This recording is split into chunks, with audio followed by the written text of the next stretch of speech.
Hello, everyone, and welcome back to the Smart English Podcast. I'm Mia, and I'm super excited to be here with you today.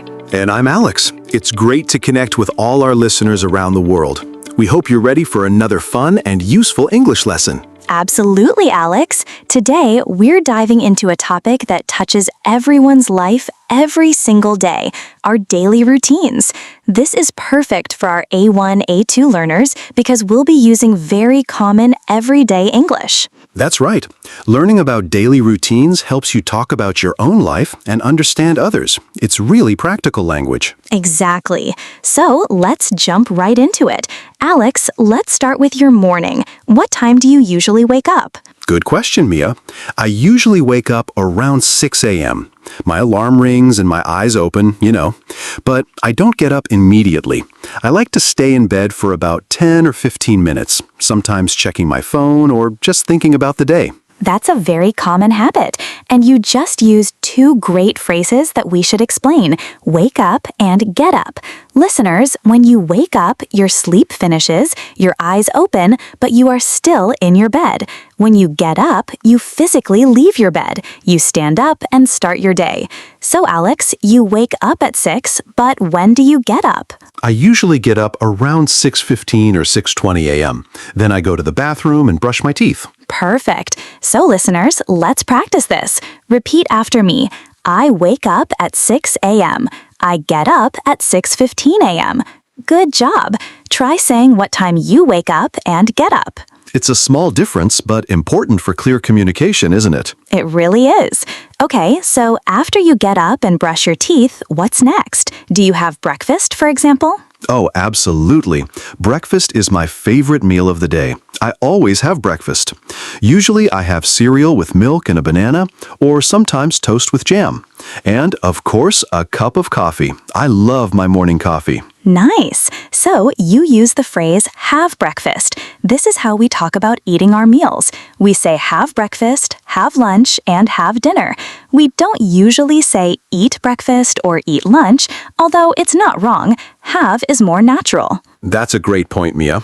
It sounds much more natural to say I have lunch at 1 p.m. instead of I eat lunch at 1 p.m. Exactly. So listeners, let's try this. Finish the sentence. I have every morning. You can say I have eggs, or I have bread, or I have fruit. What do you have? You can also say I have breakfast with my family if you eat together. Great example, Alex. So after your delicious breakfast and coffee, what's your next step? Do you go to work? Yes, I do. After breakfast, I get dressed and then I go to work. I usually leave my house around 7:30 a.m. to catch the bus. My work starts at 8 a.m., so I need to be on time. Okay, so you go to work and your work starts at 8 a.m. These are two very important phrases for your daily routine. We go to work or go to school, meaning we travel there. And then our work starts or school starts at a specific time. What about people who don't go to an office, like someone who works from home? That's different. If you work from home, you don't go to work in the same way. You might just say, I start work at 9 a.m. You just open your computer. Excellent clarification. So listeners, try to say I go to at that. For example, I go to school at 8 a.m. or I go to work at 9 a.m. And then my work or school starts at. Practice saying your own times. It's all about making these phrases personal to you. Absolutely. Now, Alex, you're at work, you're busy. Do you take a break during the day? Oh, definitely. I usually take a short break in the morning, around 10 a.m., to stretch my legs and grab a glass of water. And then I have my lunch break, usually for an hour, around 12:30 p.m.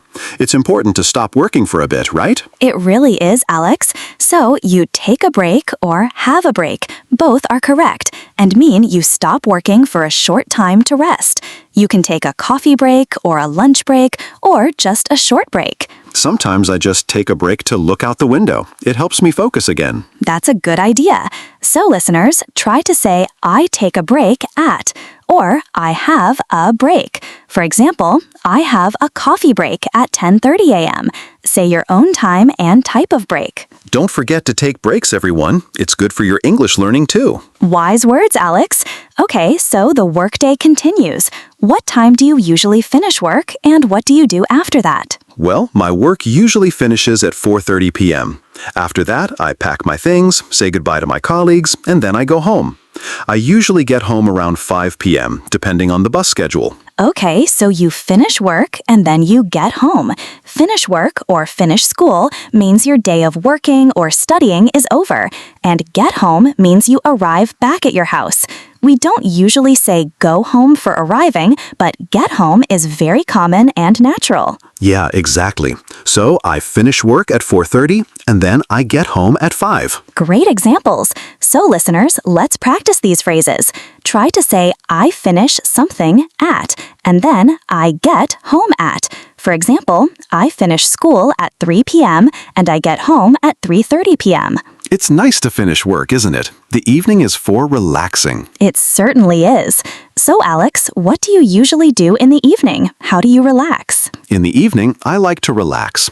I usually make dinner with my wife, maybe watch a bit of TV or read a book. Sometimes I go for a walk in the park. Then around 10 p.m. or 10:30 p.m., I get ready for bed and go to bed. That sounds like a lovely evening routine. So you relax, which means you do something to feel calm and comfortable after work, and then you go to bed. This means you get into your bed to sleep. Yes, relax is important to feel good, and go to bed is the last thing I do every day. Wonderful. So listeners, think about your evening. What do you do to relax? And what time do you go to bed? Try to say, I relax by, and I go to bed at. For example, I relax by listening to music, or I relax by cooking. I go to bed at 11 p.m. It's so important to have a good evening routine for a good night's sleep. It really is, Alex. Wow, we've covered so many useful phrases today, from waking up in the morning to going to bed at night. We talked about wake up, get up, have breakfast, go to work/school, start work/school, take/have a break, finish work/school, get home, relax, and go to bed. That's a lot of essential vocabulary. And remember, listeners, the best way to learn these phrases is to use them. Talk about your own daily routine with a friend or write it down. Yes, exactly. Try to describe your day from morning to night using these new words and phrases. It will really help them stick in your mind.